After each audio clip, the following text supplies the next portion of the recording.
Hi, everybody, and welcome to another episode of the Double 18 podcast. I'm your host, Stephen Nagishi, and with me, as always, tonight is my co-host from the Awful Announcing. It is Fang. Ken, good evening, and how are you doing tonight? Good, Stephen, and just would like to welcome everybody who are coming in online, joining us.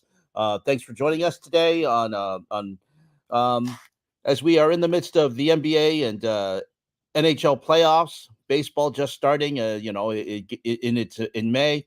We had the Kentucky Derby last week, and of course, we have a whole bunch of other stuff to discuss. So, looking forward to it, and glad you're with us here on the Double 18. Absolutely, and we're going to start off by discussing about the NBA and the NHL playoffs so far. You know, the NBA. We'll start with the NBA, obviously, because it's been somewhat of a crazy stuff that's happening so far.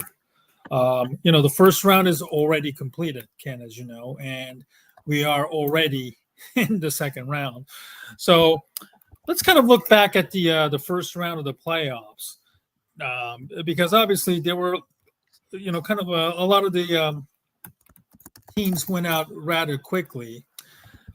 We're in the second round, and I'm about to pull up the bracket here for us to kind of look at it. But we're going to start off. Obviously, the first round, Celtics, literally kicked the Heat on the curbside. 4 games to 1. It was a rather easy one. And then the Cavs outlasting the Magic in 7 games. It was a very, very good game. Nonetheless, it was a very competitive game. Cavs advancing for the first time into the second round since I think LeBron's. LeBron, yep. Yep, I think it was 2017 or 2018, around that time. Yep. So that was it. So that was like the year after they won their only championship. So now it's the Cavs and the Celtics. I think the game is already happening tonight. I won't spoil the scores here. And then you look down here on the East bracket here.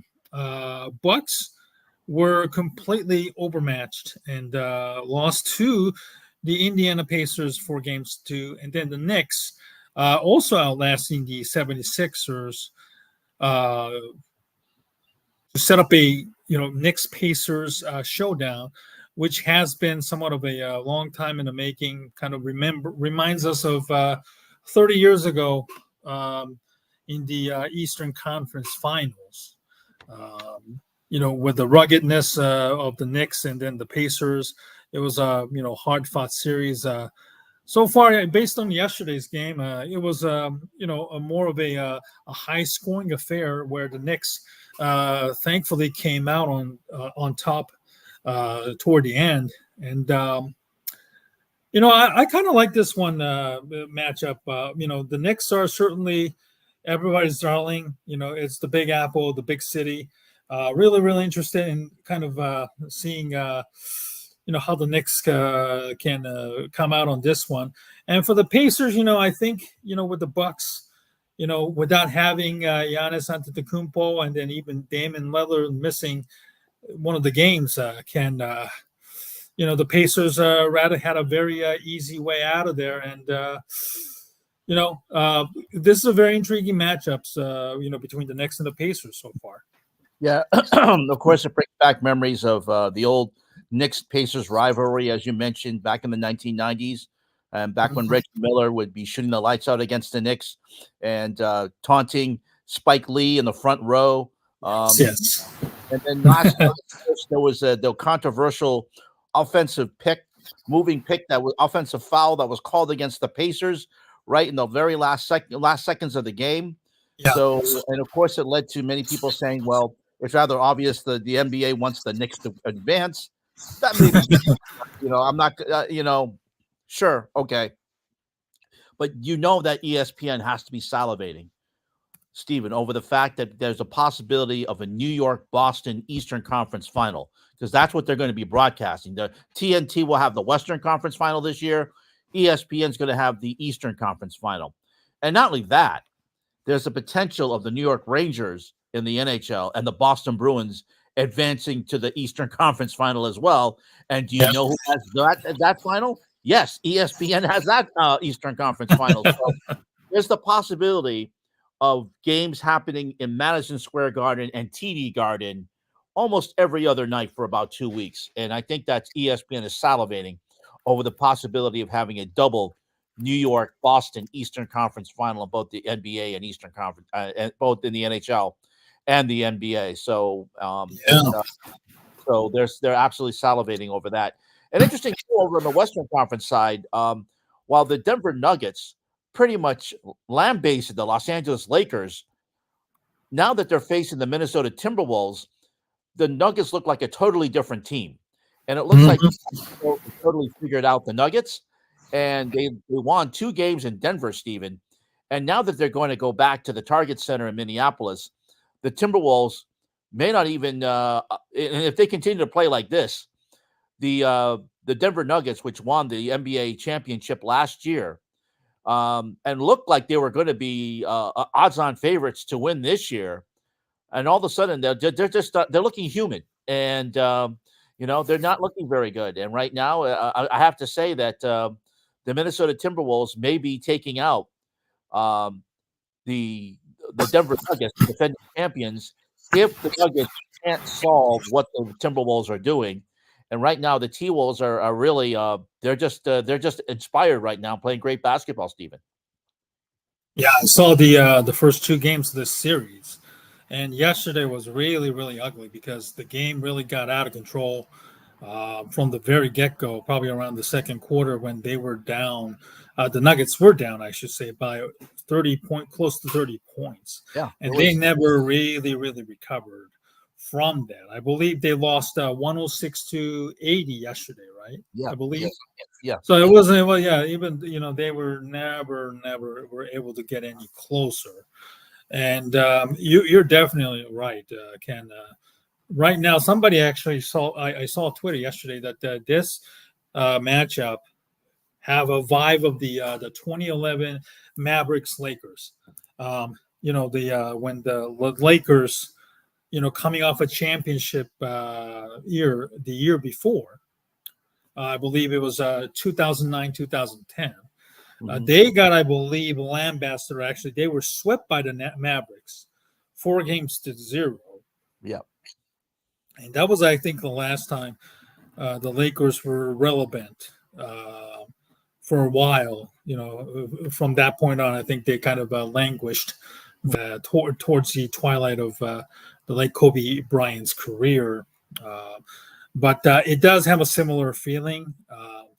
I think the Timberwolves is really, really playing with confidence, which was very much evidenced by the 4-0 sweeping or thrashing of the discombobulated Phoenix Suns. And we'll talk about the Suns. We'll talk about the Bucks and the other teams that was considered a favorite entering this year. And we'll talk about their offseason stuff in a little bit. But Minnesota is really playing lights out. They didn't have Rudy Gobert, who I believe missed the game yesterday due to a birth of a child. And then Naz Reid, who I believe is the 6th man of the year, really came on strong and just put on a phenomenal performance, as if they didn't miss Gobert at all. Anthony Edwards could become the face of the franchise as we speak right now, Ken. And I know that people were talking about comparing him to Jordan, which I think he literally shot down. Yeah, you can't. Thankfully, it's not even close. But this is his real huge opportunity, huge performance that we're finally starting to find out who he is. And obviously, Minnesota isn't the kind of franchise that moves the needle compared to, say, the Lakers, the Golden State Warriors, the Knicks, and so forth. So, in this tournament, I think you have Edwards and then Jalen Brunson, who has been on the block for a while, has really, really elevated themselves in this tournament. And, I feel that before we get to the Clippers and the Mavericks, What do you think of the Edwards and Brunson's performance, and then the although he lost, Tyrese Maxey, I know somebody mentioned within the league circle that he could also be considered a face of the franchise moving forward. And how do you feel about that kind of comment, Ken? Well, it's of course you want to be able to have young players coming in and taking over for the next generation, Stephen. And there's no doubt that when you talk about Anthony Edwards, you're talking about someone who can light it up. There's no doubt about that. Now the comparisons to Jordan, they're a little bit premature right now. You can't make that comparison. I'm glad he shot that down too. Yeah. I mean, Michael Jordan's won 6 championships, gold medals, NCAA championships. Anthony, at least Edwards admitted that he's not at that level yet. But I know some people, you want to hype somebody up and you say, well, he's want to be the next so-and-so. But, he's on that. I want to say that he's on a track. He's on a right track right now. And, if everything goes well, I think he could, is he going to win 6 championships in this day and age? Unlikely. Is he going to win 1 or 2? Perhaps. We'll have to wait and see. But he's on the right track, Stephen. I got to say that he definitely if let's say they win a championship this season, you have to say, hey, look, he's definitely one person that's definitely on a track to win maybe one or multiple championships down the line, but not 6. That's a long way to go. And you can't project that right now. Mm-hmm. Well, I got to say that, each one of them have unique skills, and certainly they both play in a different market. Brunson and Maxey, obviously, in a big market. Anthony Edwards is in a somewhat of a mid-sized market in Minnesota. Other than the years when KG, Kevin Garnett, and Stephon Marbury were, playing together for a very brief period of time, Minnesota basketball, unfortunately, has been largely irrelevant. And, with Edwards on board and, KAT, Karl Anthony Towns kind of become like a secondary player behind Edwards. You have a Rudy Gobert and so forth. I'm very curious to see if Minnesota can hold on to their stars, because what happened with KG and Stephon Marbury. They had a little bit of didn't see things eye to eye as they started to, emerge as a star and teams started to do well. Things just kind of unraveled, unfortunately. And, with Minnesota, you also have the complication of team owner Glenn Taylor, who's not a very popular figure in the Minnesota area. No. Pulled off the sales to, a group led by former Major League star Alex Rodriguez recently. So it'll be very curious to see if Edwards' performance kind of made Glenn Taylor change his feelings about selling the team, or does he want to hold on to the team as long as possible before somebody decides to offer more money to cash in on the success of not only this year but also the subsequent years, hopefully with guys like Anthony Edwards leading the way. And he could very well be the face of the the new NBA now. So is Tyrese Maxey. I think he has always been very good, but with Embiid struggling, Joel Embiid, has been struggling mightily this year because of the contract dispute and also the injuries that have started to really, really accumulate over these years. Because he has been very, very injury prone. Maxey definitely can be the face of the franchise. Oh, sure. And Jalen Brunson, he's probably a top 10, 15 player right now based on what he has been able to do since he joined the New York Knicks, and just basically literally carried the Knicks on his back. The Knicks without, obviously, Julius Randle and Bogdan Bogdanovic on the team right now. He has been just sensational. He was actually drafted originally by the Mavericks back in, I believe, 2018 in the second round. Even when I saw him in Dallas when I was living there, he did show some potential to be like a real decent player. But when he left to sign an offer sheet with the New York Knicks, and then became his own guy, that's when you started to see him become a much more better player.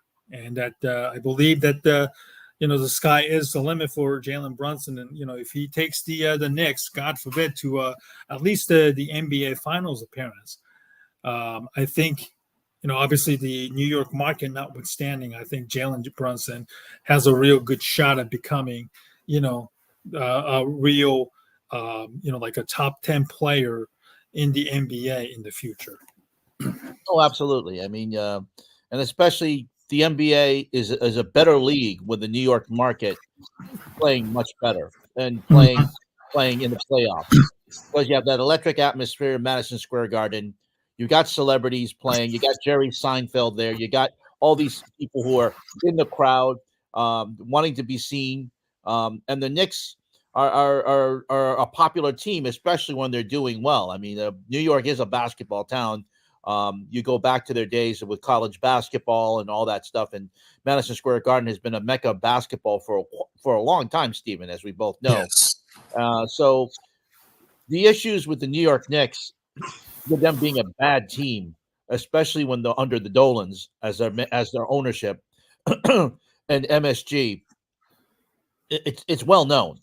But seemingly now with the Knicks turning things around and looking like a very good team and looking quite dominant, as you mentioned, against Philadelphia, even though Philadelphia took them to 6 games, which really was they overachieved, to be honest with you. They overachieved to get to 6 games, Stephen, and almost got it to 7.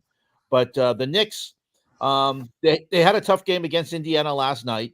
And I think this is a team that's not going to blow anybody out, but they look very strong. And as I mentioned, they are favorites to go all the way to at least to the Eastern Conference Finals.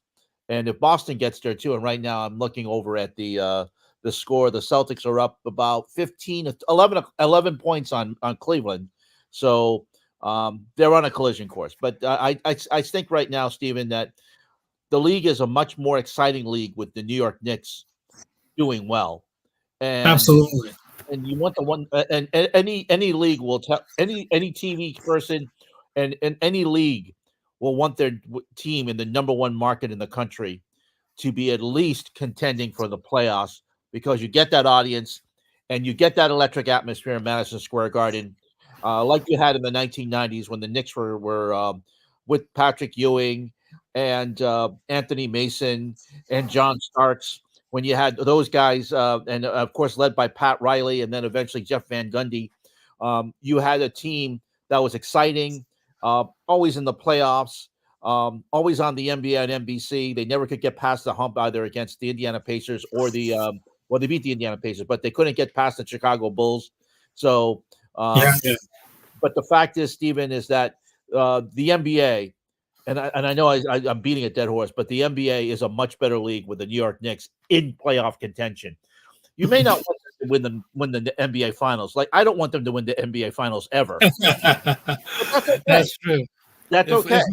Yeah.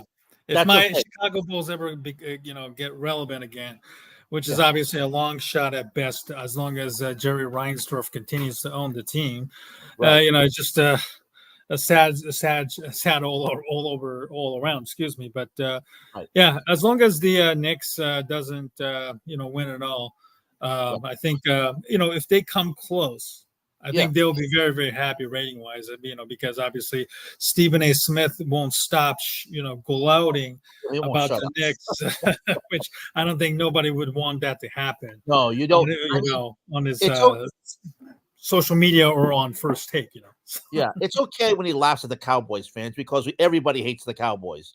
But Exactly. you just don't, it'll be insufferable for if the Knicks ever win the NBA championship again. Now, the last time they won it was 1973, if I'm not mistaken, Stephen. I was 9 years old, and they beat the Los Angeles Lakers, if I remember right. So the last thing we want to see is the New York Knicks and Stephen A. Smith going crazy after the Knicks win a championship. Like I said, great to see the Knicks in the playoffs. Great to see, and if we go to the NBA Eastern Conference Finals, great. But you just don't want them to get to the finals. You don't want them to get anywhere near the finals because anything can happen and they could win that. So you don't want that to happen. You want them. I mean, like I said, you want success. You want success for the league. You want success for the ratings. You just don't want to see the New York Knicks ever win an NBA World Championship. That's the last thing we want. And then one last Western Conference Finals. The Thunder is facing the Dallas Mavericks. I believe it starts tonight as well. That starts tonight. Yeah. Yep. Yes. Thunder, after years of tanking and collecting gazillion draft picks, have really emerged this year. Obviously, this is not the Thunder when they were just as good when KD, James Harden and Russell Westbrook were, the big three now. But this is a very interesting team. Chet Holmgren, after missing his entire rookie season, he's returned and he's really played very well. We talk a lot about Victor Wembanyama, and deservingly so, after unanimously winning the NBA rookie. Holmgren has really done a nice job for him. Their acquisition of Shai Gilgeous-Alexander was just a smart decision, for that Paul George trade, if you remember. Mm. And they got a lot of good young core who can definitely maybe get them to just as far as when KD, Harden, and Russell Westbrook were there. And hopefully that, obviously there's a concern about their youth and lack of experience. But, it will be very curious to see how they go their business against the Dallas Mavericks. Shout out to my good friend, Jeff Skinwade, who is the sideline reporter for Bally Sports Southwest, obviously no longer, doing the local games now. It's now national. Mm-hmm. And, Skin and his longtime partner, Ben Rogers, just recently lost their show after the, 97 won the Freak in Dallas, decided to flip back to the old classic rock format, mm-hmm. and firing everybody, including, Ben Rogers and Skin Wade. So I hope that at least Skin is enjoying the Mavericks run. This is a very interesting matchup. Mavericks, they have been doing very well since the trading deadline when they got Daniel Gafford and PJ Washington, if I'm not mistaken, from the Carolina, Charlotte Hornets, and then Washington Bullets too. So, if anybody can give problems to the young and up and coming Thunder, I could see the Mavericks with Luka Doncic, Kyrie Irving, certainly probably the only guy with the ring, and then having a championship pedigree, has been playing incredibly well against the Clippers in the round one. He literally carried them on the back most of the times, and I'm very curious if the Mavericks have what it takes to pull an upset over the Mavericks. And I was with the Clippers losing, certainly a lot of the huge decisions awaits the Lakers, the Clippers, the Suns, and the Bucks. You can see that the majority of the teams are from the West, because a lot of these teams, they really went all in terms of trying to get to the championships. The Lakers already made their move, firing head coach Darvin Ham, which was somewhat expected. And it's hard to believe that he was not that popular of a figure, not just by the fans, but even by the players at times, it seems. And then the Clippers, they're moving into a brand new arena that in the Inglewood area. So now that they have their own standalone arena, emerging from the Lakers shadows, having shared the Staples Center, and now it's Crypto.com arena. It's interesting to see what they go for. What they decide to do.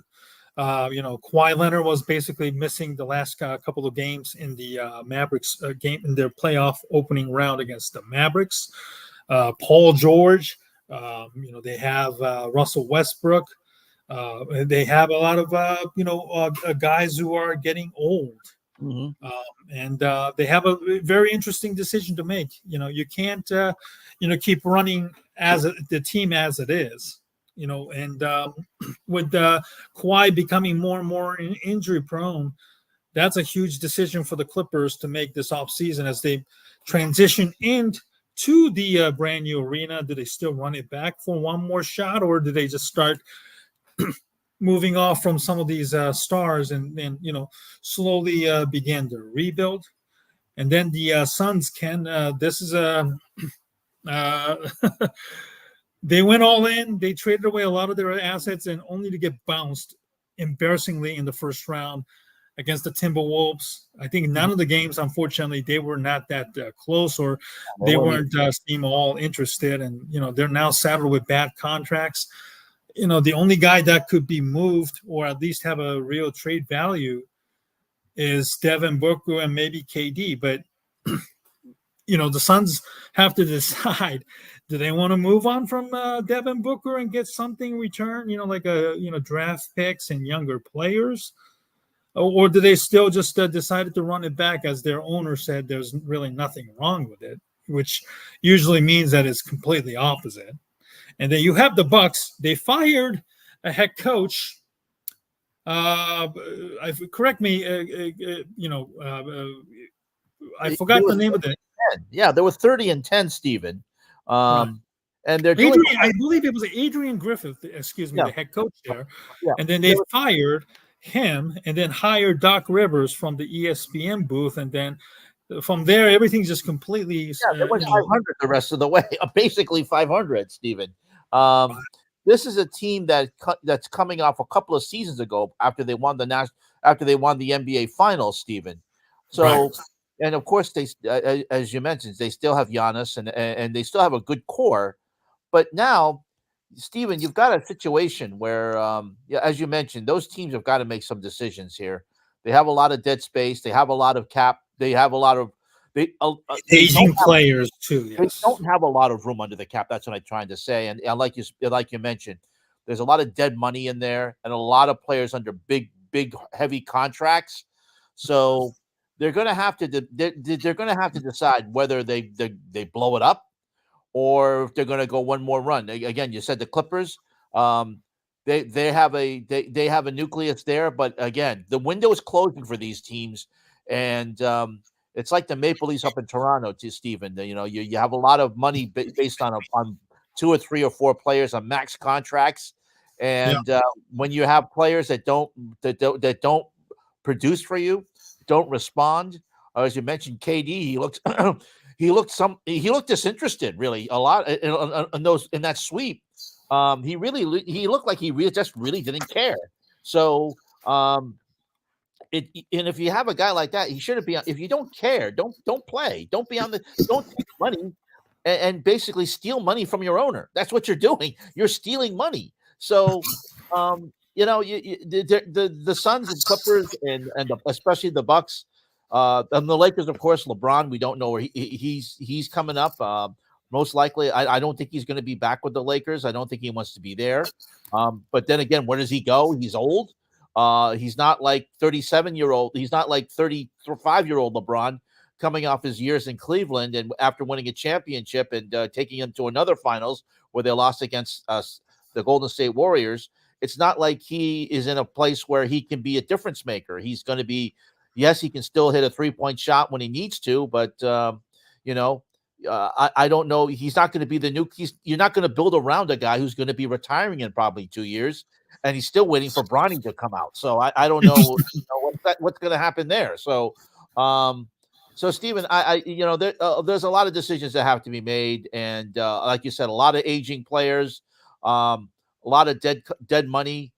Going out and a lot of max contracts that have been probably bad decisions by 4 owners who have to make a lot of decisions on whether they're going to blow up their team or try to go for one more run. I know that Steve Ballmer wants to have a full arena, so he may probably do one more run with this nucleus as they go into the new Forum That was the location of the Tom Brady roast, and we'll discuss that a little bit later. But yeah, Mhm. it's going to be interesting to see with the NBA as they come onto next season, especially their these players who these older players who, as you mentioned, are aging, don't have the skills anymore as they used to, are injury prone, and don't care. In the case of KD.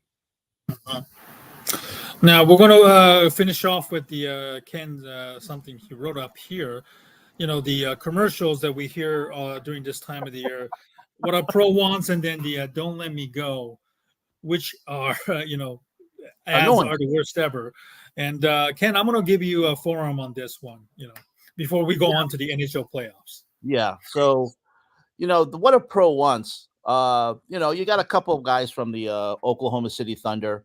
It's Right. it's and it was cute at first. It was played a lot during March Madness, but then Yes. it's continued into the NBA playoffs. And if you thought that maybe you're going to go to the NHL playoffs and get a respite, no, it's played there too, because the same two networks that air the NBA playoffs, ESPN and TNT, also air the NHL playoffs. So those ads are running there too.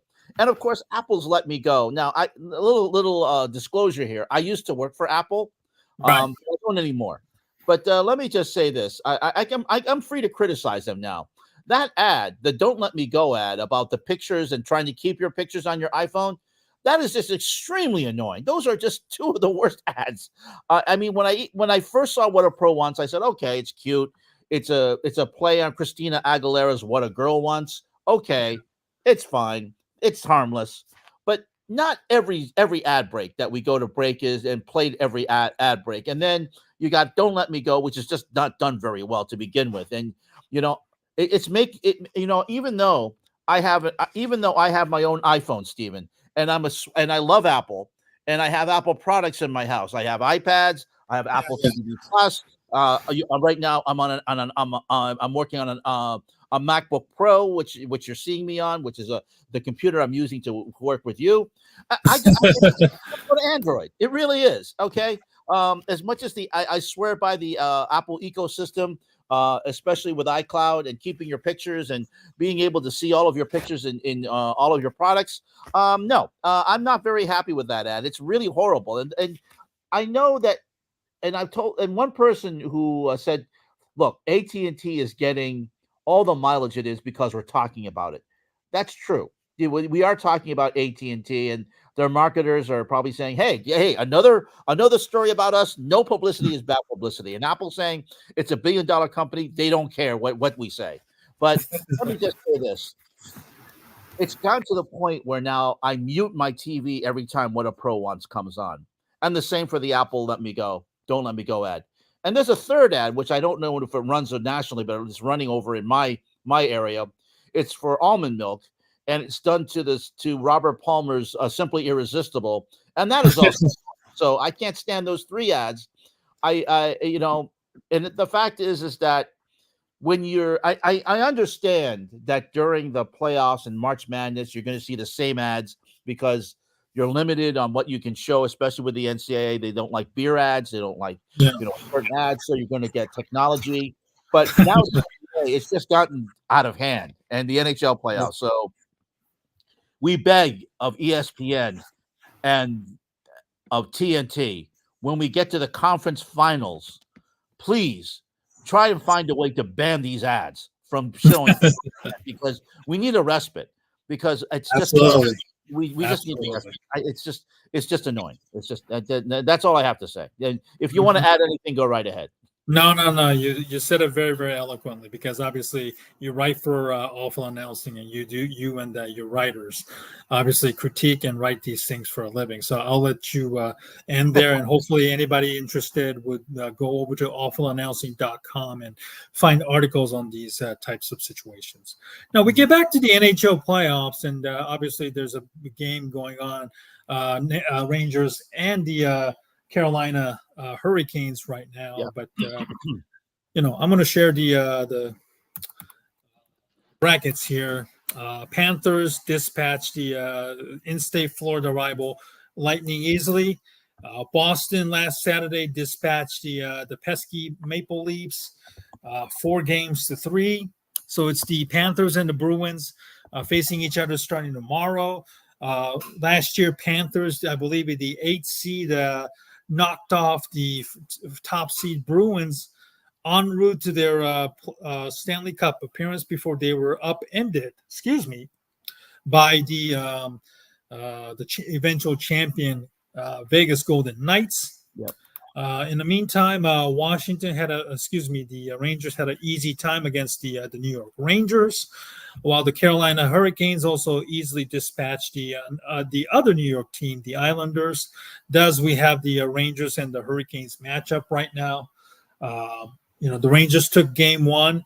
And then tonight, it's the Hurricanes and the Rangers again at the Madison Square Garden. They just ended second period, and Hurricanes have a 3-2 lead right now. Mm-hmm. And moving on to the Western Conference, Golden Knights, they were ousted by the number 1 overall seed, I believe, in the West, the Dallas Stars, in a very competitive, great series. Great series. Next to the Blackhawks, my favorite NHL team is the Dallas Stars, obviously having lived in the Dallas area. Colorado, after losing a huge opener against the Winnipeg Jets, they managed to outlast the Jets in a huge, like a high-scoring series in this one. Vancouver beat the Nashville Predators in 6 games, whereas the Edmonton Oilers dispatched the Kings in 5. So you have the Canucks and the Oilers in this one as well. I got to say, Ken, obviously you're from the Bruins country. Mm-hmm. This was a very competitive game. In Game 7, they gave up a goal, to Maple Leafs to give them a 1-0 lead, but they were able to score within 90 seconds apart. And then they went into overtime, but, it was a quick ending there in the playoff, overtime, because I know historically overtime tends to go really, really long in the NHL playoffs. Well, it either goes, it's the old adage in hockey, Steve. It either ends in the first 5 minutes or it's going to go 5 hours. That's basically it for overtime. And the Bruins, at least with the Toronto Maple Leafs, and this happened in Game 7 back in 2013. This is back when the Maple Leafs had a 4-1 lead in the third period with 11 minutes to go. I remember that, yeah. And then they gave up 3 goals within a span, and of course Patrice Bergeron scoring the tying goal. And the Bruins scoring 2 goals with Tuukka Rask pulled, and then they score within 5 minutes into the overtime with Patrice Bergeron's goal to win. And then the next 2 series that they play in 2018 and 2019. Toronto went up ahead again in Game 7 in 2018, but in 2019, the Bruins basically shellacked them. And then in this series, I don't know what it is with the Bruins and 7 in the first round series. They like to make it hard. They did it against the Montreal Canadiens in 2011. They did it again with the Maple Leafs in 2013. They just like to play these 7-game series and make it hard against themselves. And of course, they did that last year against Florida, going a 3-1 lead, and of course they won the President's Cup trophy, the President's Trophy being the number 1 seed and getting the overall most points in the NHL. And again, the President's Trophy has been a curse for that team. The team usually that wins that. It's very rare for them to win the Cup. Bruins lost in 7 in a very pathetic performance.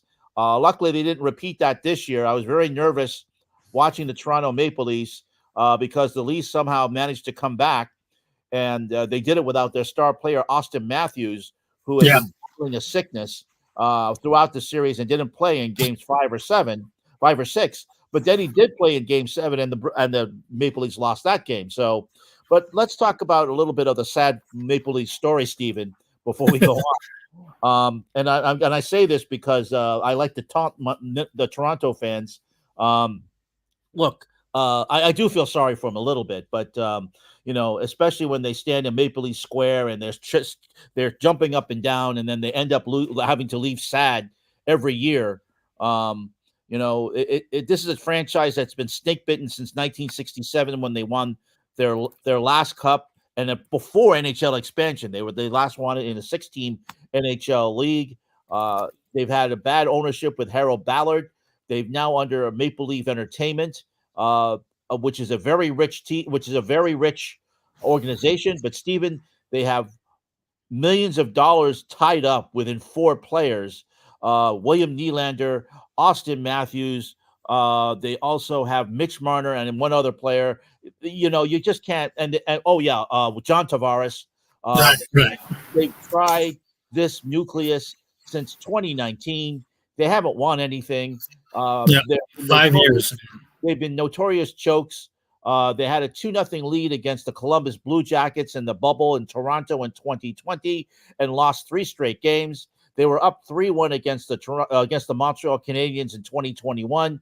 Had a great chance and thought they were this was a all Canadian division. The Maple Leafs had won that hands down. The Montreal Canadiens through 4 games had not shown anything.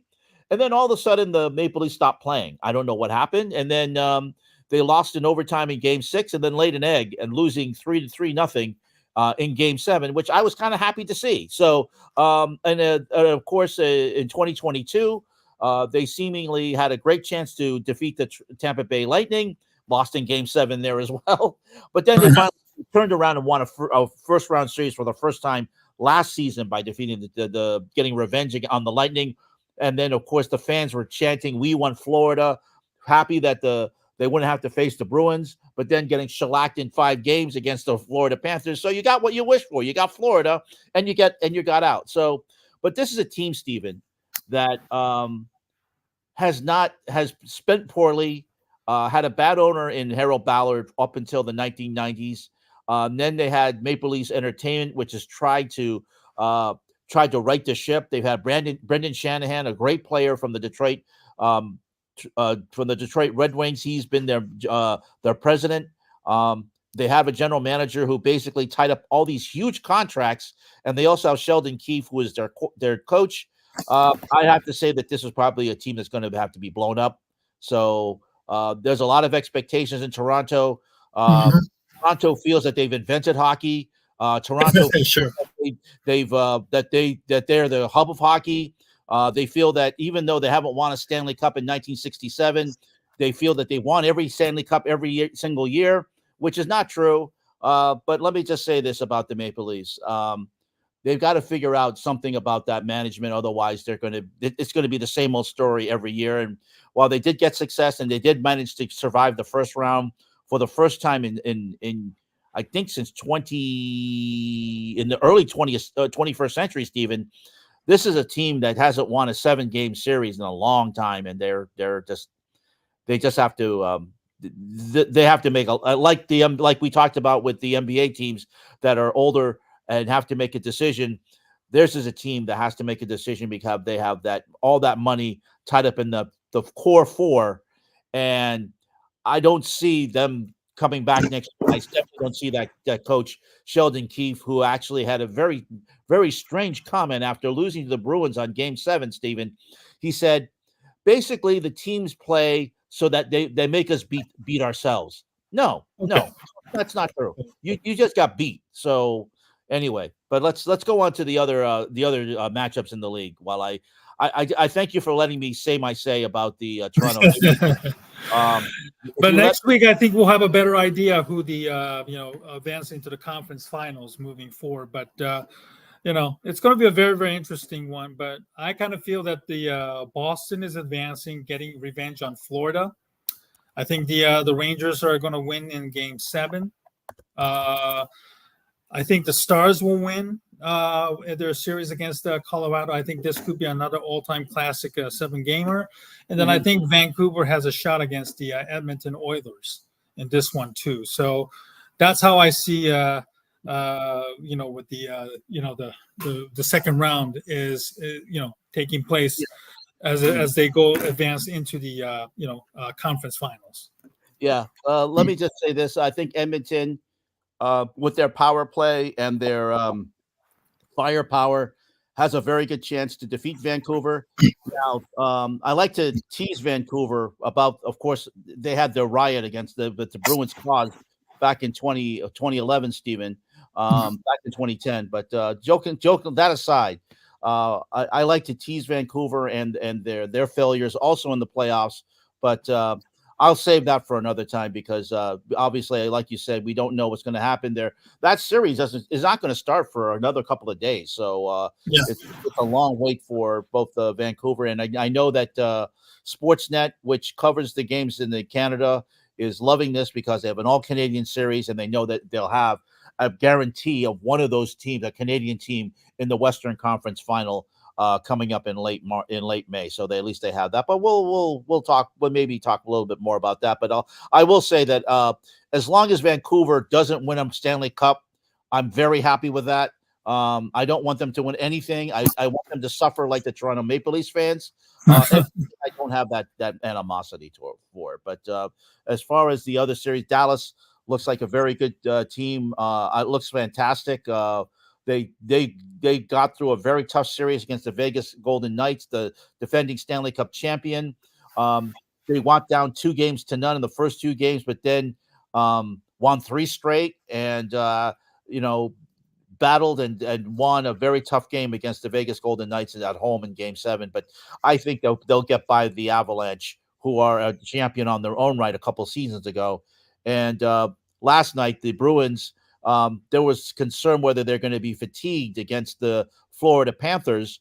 But instead, they had a great game scoring after they spotted the Florida Panthers 1 goal at first. Jeremy Swayman, who has played lights out against Toronto, not allowing up more than 2 goals against the Maple Leafs. And that's another concern about the Leafs not scoring. He stood on his head and shut down the Panthers. Then the Bruins scored 4 goals, including one by Brandon Carlo, whose wife gave birth to a son early that morning. And Carlo took a plane to get down to Sunrise, Florida, and then score a goal. So dad's strength, hats off to him. It's going to be a long series. It's not going to be an easy series for the Bruins. The Panthers are won the division fair and square. I don't know what the Bruins were thinking on the last night of the season, not playing it out very hard. I guess they wanted to play the Toronto Maple Leafs instead in the first round, but they got the Florida Panthers here.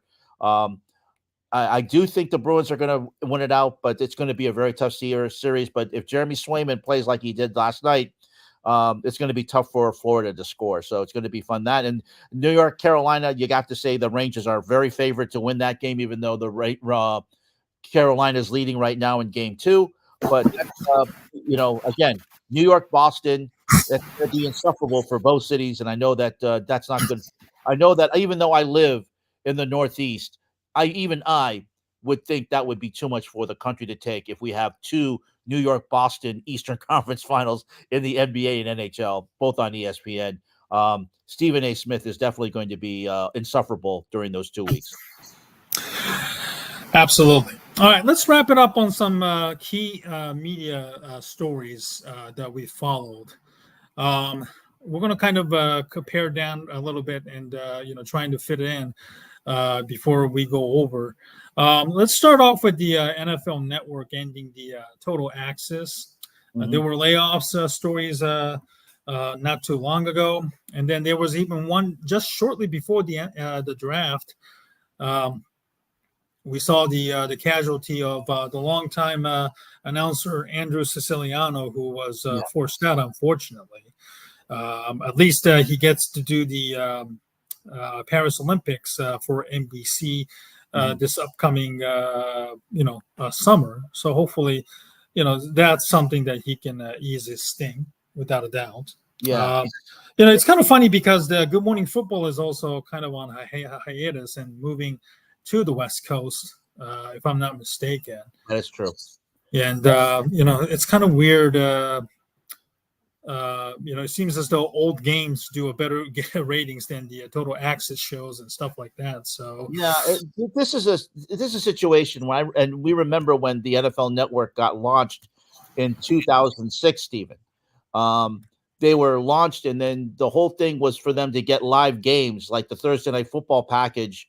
And they had the battle, if we remember, against Comcast and a lot of cable companies. But then the NFL eventually won that battle. Right. And it seemed like the NFL Network was the marketing arm for the National Football League for a very long time. But now that there's rumors that the NFL is going to take a stake in ESPN, so for that they're trying to get rid of all these employees, as you mentioned, including Andy Siciliano, who was the original host of the not NFL Red Zone but Red Zone channel, which aired on DirecTV.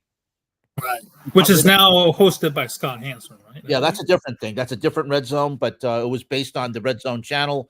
NFL Red Zone was given out to cable companies, and while Red Zone channel was on DirecTV. Oh, that's right. That's right. DirecTV. That's right. Yep. But Andrew Siciliano is a great guy. I've talked to him a couple times. Very nice man. A guy who could do play-by-play, did everything he was asked of him, and a good soldier. And then this is what happens. He's laid off by the NFL Network, by NFL Media. A lot of good people. James Palmer, also a great reporter. A lot of good people have been cut. Reporters, anchors, as you said, the Good Morning Football, behind the scenes executives and producers. Good Morning Football, which was in New York, was moved to LA. People weren't even told about this. They found out basically the day of through a Zoom call. And that's not the way they go. These people have been living. They're saying, okay, either you go to New York or you lose your. You go from here, or you move with us to LA, or you lose your job. I mean, you're trying to uproot families who have been in New York, and that's not way. That really sucks, man. That really is terrible. Jamie Erdahl said that she will go. It's not known if the other cast members are going to go as well, like Peter Schrager or other people that are part of the show. Kyle Brandt and so forth. Yeah. We don't know. But really, the NFL Network is just a shell of itself, and NFL Total Access is going to get shut down probably. I think the date was May 17th, Stephen. But it's really sad to see because Rich Eisen started that show. Yeah. And Rich, I don't know. He remains with NFL Network. He's branched out by doing his own show, which is seen on the Roku channel and also on radio, and he has his own podcast network. But I don't know how long he's going to be with NFL Network. Also, we also want to mention too that the next week the NFL schedule release will be next week. Interestingly enough, Indianapolis Colts owner, and I think I'm going to try and share my screen about this, Stephen. I'm going to try. I remember. Yeah, I'm going to share my screen here. Yeah. So let me share that. It's this tweet right here. I smell a 2024 schedule coming out soon. So yeah, I think that Stephen will see that I think it's supposed to be next Tuesday. If we're on the air if we're on streaming that time, that's fine. We'll talk about the schedule. We'll see what happens. That'll be on NFL Network and ESPN. So that's going to be coming out. So we expect that soon. And also quickly, let's talk about this. The NBA media rights sweepstakes. ESPN, it looks like they're going to keep the A package and keep the NBA finals for the next 10 years. Amazon will get the B package, which had been TNT's. And now TNT and NBC are battling over a third package. NBC has bid reportedly, according to Joe Flynn of the Wall Street Journal, saying that the NBC has bid $2.5 billion per season annually for a package that would include regular season games, a package on Peacock, but the most important thing, 2 primetime games a week. That's something that TNT cannot provide because it doesn't have a broadcast network. So we'll see what happens. It also is in danger of us losing Inside the NBA, which has been part of the lexicon and part of the sports media since the 1990s. And Charles Barkley and Kenny Smith and Ernie Johnson have been from the beginning. Shaquille O'Neal joined after he retired, but the show has been absolutely great. One of the great things that we all love watching is during the NBA season and the playoffs is Kenny Smith's gone fishing. When a team gets eliminated, we just love to see the fact that the TNT teams comes up with their graphics of players and celebrities being on a fishing boat and gone fishing. It's a great tradition that's part of the NBA. It could go away. We don't know because, and interestingly enough, ESPN has bid $2.6 billion per season to keep the NBA number one package. Amazon has bid 1.8 billion, and NBC would bid 2.5 billion for a package that doesn't include the NBA Finals, which I find very strange. But as Joe Flynn told me personally in his reporting, NBC is okay with that as long as they take something away from Warner Brothers Discovery and get a package of games for themselves, and also put a streaming package and bolster Peacock at the same time with NBA games, Steven. So very interesting stuff that we have in the media realm. And one thing that we keep watching, I keep thinking it's going to happen every day, that we're going to get a decision whether NBC or TNT Sports is going to get it. But each passing day continues. It looks like both sides are continuing to talk with the NBA to see who's going to get this package. And well, hopefully we'll find out in the next couple of days or so. Yeah, it would be kind of sad to see, TNT, ended up losing, which would end the studios of, Ernie Johnson, Shaq, Kenny the Jet Smith, and Charles Barkley. I think Barkley said that he's going to be a free agent if TNT does not retain its rights. Yep. I think it's become somewhat of a synonymous, with the way all four of them have developed a chemistry. So it'll be very, very sad to see, all four of them get dispersed and never to be back again. But we've seen, with Boomer Esiason and Phil Simms losing their jobs last week, which told you about, with the NFL Today on CBS, they're going younger. I'm sure that Ernie may end up retiring. There's been rumors of that if they don't retain the rights. Shaq, Kenny Smith, and Sir Charles, they can certainly, be on their own, and they've had a very successful, careers in the NBA, and then post-career certainly with working together. So it'll be very, very interesting to see how Warner Brothers decide to step up and keep the package. And I'm sure that we're going to find out more. Which networks gets certain games, playoffs, and so forth. It's going to be very, very interesting how this negotiation turns out moving forward, Ken. Yeah, like I said, it was we talked about this too over the last year. Warner Brothers Discovery CEO David Zaslav, who has turned out to be a first-class jerk, Steven, saying things like, Discovery, we don't need the NBA. Well, if you're the NBA, you hear that, you're like, oh, okay, let me find someone else who wants the NBA. So, yeah. And that's why, and NBC really wants it, and they're using nostalgia with the old NBA and NBC theme, which is Round Ball Rock by John Test. They'll say, hey, look, we'll get it back. We'll get the NBA and NBC back. We don't have to have the NBA Finals, but we can have use that theme on all the games that we have, and including the playoffs. We'll see. We'll have to wait and see. I think now Zaslav realizes that if he loses the NBA, the TNT and TBS become less valuable, and they could find themselves shut out of a lot of cable systems. So they don't want to have that happen. And if you lose the NBA and you have the NHL and just Major League Baseball and NASCAR, that's not going to be enough to entice these cable operators and pay TV like YouTube TV to keep your channel. So you got to find a way. So I do think TNT will retain it.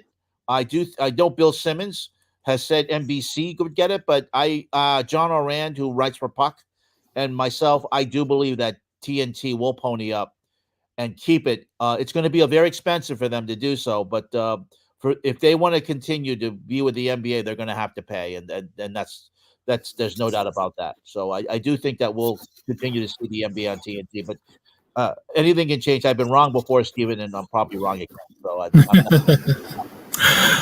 Well, on that note, we'll wrap it up, our latest edition of the Double A Team podcast. Obviously, we didn't have enough time to talk about the Pat Beverly podcast fiasco, and then the Tom Brady's roast controversy as well. We'll try and touch on those things next week. I know we're a little bit going to be behind, and I know I mentioned on our YouTube channel we're going to be discussing also Shohei Ohtani and Shota Imanaga's recent success. Hopefully, we'll be able to touch on those things that we missed tonight. So we wanted to apologize there. And feel free to subscribe to our YouTube channel. You can see it on youtube.com/@fangsbites. That's Ken's page. You could also follow us here on our X, respectively. So on behalf of Ken Fang, I am Stephen Nagishi. We thank you for joining us. We apologize for leaving some stuff out on our show tonight, but we hope to have you on again next week to talk about those things. Yeah. Have a great evening, and then we'll see you next week. Good night, everybody. Good night, and thanks to all the people who joined us watching tonight. And we'll be back again. We'll let you know when we'll be back again. We didn't have much. I will say we didn't have much promotion about when we'll be on, but you still found us, and we really appreciate that. So thank you very much for watching us. We appreciate all the 252 people who came on board to watch us tonight. So thanks very much for our live stream, and we'll see you again next week.